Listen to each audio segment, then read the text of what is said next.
la cité Vauban se trouve dans une ville de montagne, transfrontalière, entre la France et l'Italie, de 12 000 habitants, et c'est Briançon. Sa grande particularité, c'est qu'elle attire les touristes depuis longtemps parce qu'elle a été classée à l'UNESCO pour ses fortifications et aussi à l'intérieur, on a des monuments historiques très intéressants. Ça crée des effets de vidage-remplissage, dans le sens où l'été et l'hiver, il y a énormément de monde qui arrive et après, on a cet effet de vidage où l'automne et le printemps, c'est beaucoup plus tranquille.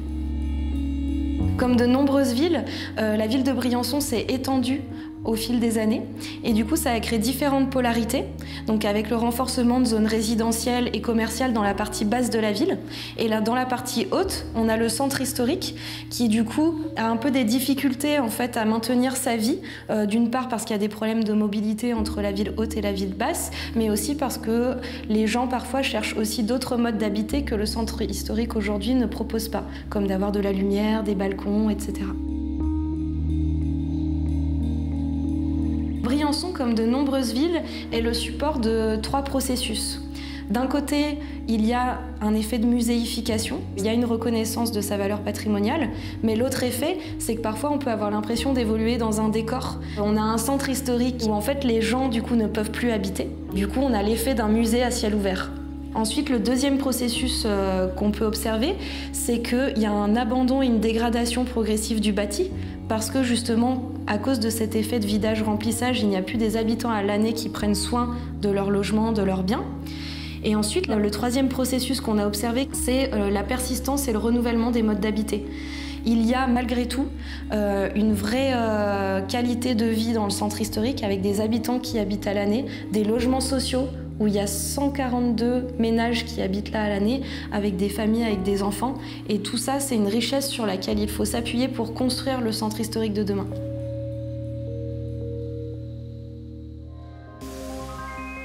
Ça a commencé par une rencontre avec 2 enseignants-chercheurs, Marion Serre et Gabriele Salva.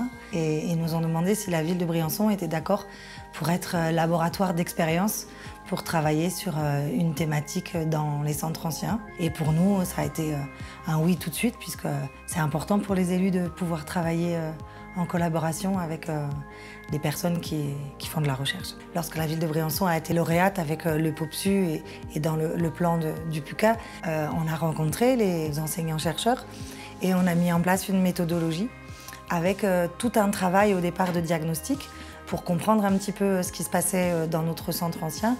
Et les enseignants nous ont présenté une cartographie. Et pour nous, ça a vraiment été tout de suite un révélateur. Alors cette cartographie définit plusieurs critères et plusieurs paramètres, notamment sur l'état du bâti. Donc il y a eu un travail îlot par îlot, immeuble par immeuble, pour connaître un petit peu comment le bâti était dégradé, à quelle hauteur, au niveau de la charpente, du toit, des façades, des éléments aussi patrimoniaux. Il y avait tout un travail avec le type de résidence. Est-ce que c'est de la résidence secondaire, de la résidence à l'année? Est-ce que dans les îlots et à l'intérieur des immeubles, comment sont organisés les étages? Et ça nous a vraiment tout de suite aidé à bien comprendre ce qui se passait dans notre centre ancien.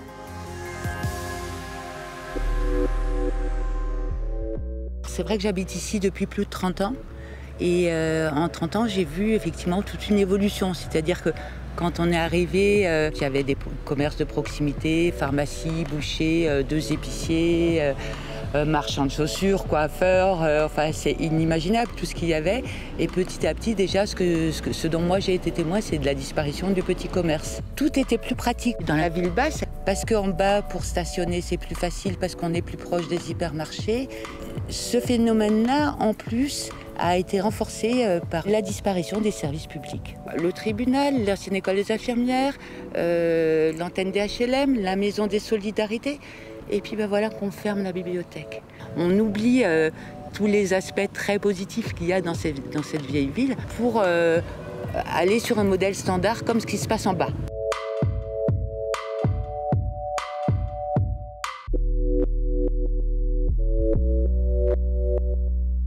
Briançon Briançon fait face à des défis qui concernent des petites villes comme des grandes villes, donc il parle pour ces villes et c'est ça qui est intéressant. Mais après, c'est vrai qu'il y a des vraies spécificités. La première, c'est qu'il y a des logements sociaux qui ont été construits dans les années 80, donc à une époque où on n'était pas encore dans la conservation à l'identique d'un centre, où on pouvait se permettre de faire des architectures contemporaines. La deuxième, c'est qu'il y a un engagement citoyen très fort, à la fois à l'échelle de la cité Vauban, mais aussi de Briançon. Tout le monde a conscience que la cité Vauban, c'est un bien commun, un patrimoine commun sur lequel il faut agir avec douceur, mais aussi action. Le projet sur lequel on travaille en ce moment pour essayer de dynamiser notre centre ancien, c'est un projet qui s'appelle la Cité des Arts. C'est de voir un peu comment justement on arrive à faire revenir une activité économique, culturelle à l'année. Et donc ce projet, c'est d'implanter des artistes dans la cité. Mais on a aussi la volonté de créer un centre d'interprétation et d'architecture du patrimoine. Notre deuxième projet, c'est aussi de travailler sur les logements. On va lancer une opération programmée d'amélioration de l'habitat pour travailler sur la qualité des logements. Il faut absolument qu'on trouve des manières nouvelles d'investir ces centres historiques, d'un point de vue économique, mais aussi social. Il faut inventer des programmations qui permettent aux bâtiments de revivre à partir d'un nouveau modèle économique. On est dans le pavillon du gouverneur, qui était l'ancienne demeure du gouverneur militaire et du colonel de Briançon. On a trouvé ce bâtiment il y a 1 an, donc on cherchait un bâtiment dans la montagne. Notre projet, c'est de créer un co-living. Co-living, c'est une évolution du coworking classique. Donc le coworking classique, c'est travailler ensemble, et le co-living, c'est travailler et vivre ensemble. Le type de gens qu'on veut faire venir, c'est des gens qui vont rester plus longtemps et ils vont pas hésiter à vouloir passer plusieurs mois dans un environnement. Nous, notre idée depuis le début, c'est vraiment de ramener ces gens pour qu'ils fassent en fait partie intégrante de la communauté. Et on pense que c'est une solution qui permettra de décélérer, on va dire, peut-être cette muséification en ayant en fait des gens qui vont rester en fait plus longtemps dans les endroits et vont le faire vivre en fait tout au long de l'année. Le cœur de la démarche repose sur la co-construction et la coopération. Donc on a construit le projet de recherche avec la municipalité. Ensuite, on a mis en place des ateliers citoyens et ensuite, ça nous a permis d'organiser une résidence d'architecture. Donc avec 18 étudiants et jeunes professionnels en architecture et en paysage qui sont venus 1 semaine à Briançon en intensif, intégrer eux aussi toutes les problématiques de la ville. C'est juste qu'en fait, au lieu d'avoir un grand escalier, on a plein de petits escaliers.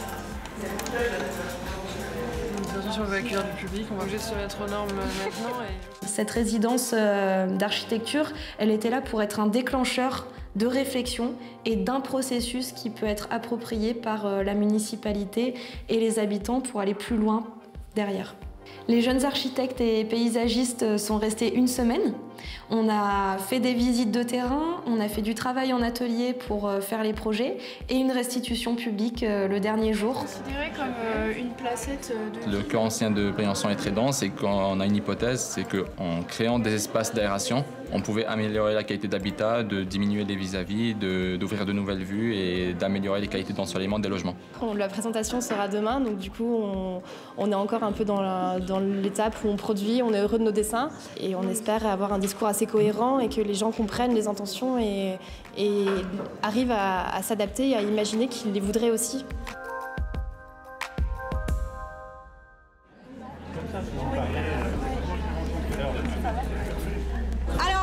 Un petit peu de silence s'il vous plaît. Donc on est aujourd'hui réunis comme vous le savez pour une restitution de travaux. Les projets qui ont été explorés pendant cette semaine intensive, ils avaient vocation à ouvrir des pistes de réflexion sur 2 sujets. Le premier, il est architectural. Quel équilibre trouver entre une conservation du patrimoine et sa transformation? Et le deuxième, il est plus social programmatique, c'est-à-dire comment est-ce qu'on peut aller au-delà de la monoculture touristique? Comment est-ce qu'on peut proposer d'autres programmes pour conserver un centre habité au quotidien à l'année? Oui, j'ai trouvé magistral et l'énergie que vous avez déployée et la finesse d'analyse. C'est quand j'aurai le balcon, là. Je pense que toute cette équipe de l'architecture, ils ont fait un excellent travail. Ils ont fait une recherche formidable. C'est intéressant parce que dans leur projet, ils ont pris en compte les habitants, justement, qui vivent dans cette ville. Et les ouvertures possibles, moi, ce que j'ai noté, c'est aussi les ouvertures possibles entre le haut et le bas. C'est des choses qui paraissent accessibles et envisageables. Et donc, de ce point de vue, je trouvais ça génial. Et après aussi, la réhabilitation, tout le sens qui est apporté justement dans une meilleure vie, plus agréable, plus confortable, plus avec du lien social, du partage, une vie en communauté qui est celle de la vieille ville. Il y a une enceinte tout autour, on est tous à vivre à promiscuité les uns des autres. Donc évidemment que c'est une vie qui doit être coopérative et communautaire.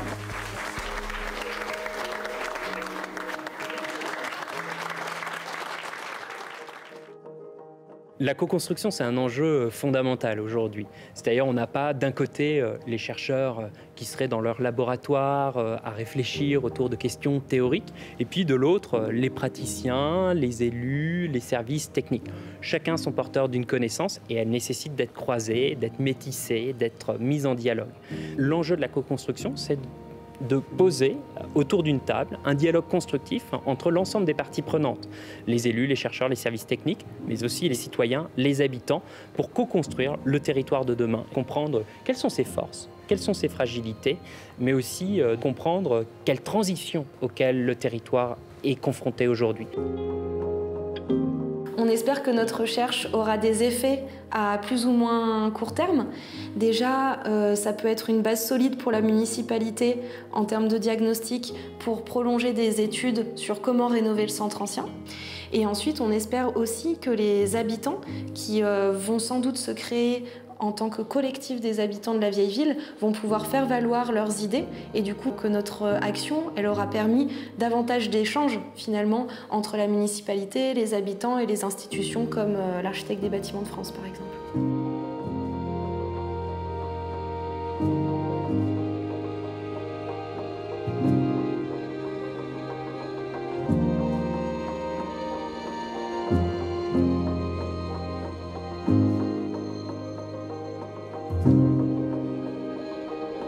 Thank you.